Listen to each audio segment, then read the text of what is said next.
Ito naman si Grace po, madali ka agad, yung motherhood statement ka agad. Watch your mouth. Noon alaala ko, mayor pa ako, may minura ako, galit ako. Grace, nakinig ka man. Nagmumura na ako noong kampanya, sobra pa. Double the vulgarity and everything. Alam na ng tao yan, Luzon, Visayas, Mindanao, na nagmumura ako.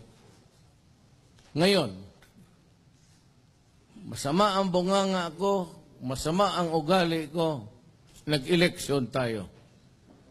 Isang kapinulot. Di number 4 ka. Sinong number 1? Ako. Ako yung nagmumura. Ako yung naglahat ng putang inang anong gusto mo. Bakit natalo ka? Kung gusto ng Pilipino, the prim and proper, na walang bastos na ano, bakit natalo ka kung gano'n? May pera ka pa. You had the money, you had the aura of father mo lang man yung nagsimulador sa iyo. Yun lang ang kapital mo. Ano ba kapital mo? Ba't ba kayo sabihin na watch your mouth? My mouth is not for your mouth.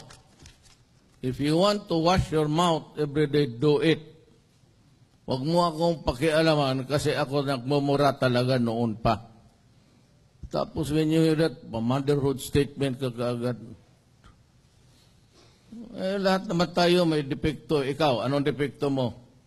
Ikaw, ang lakas mong manigarilyo, hindi alam ng Pilipino, ang lakas mong uminom ng brandy. Totoo lang.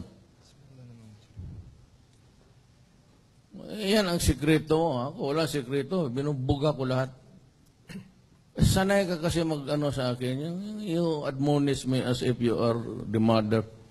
Motherhood, ano ka kaagad. Alam mo na nagmumura ako, bakit mo pa ako total, kung gusto pala nila yung dissenting babae na walang mura, wala lahat, di nanalo ka. Ikaw yung popular, ikaw yung pera. Ikaw yung blessed ng simbahan. Ginawaan ka pa ng prayer, Hail Mary, full of grace. Ako, anong binigay nilang dasal sa akin ng mga pare, pati itong mga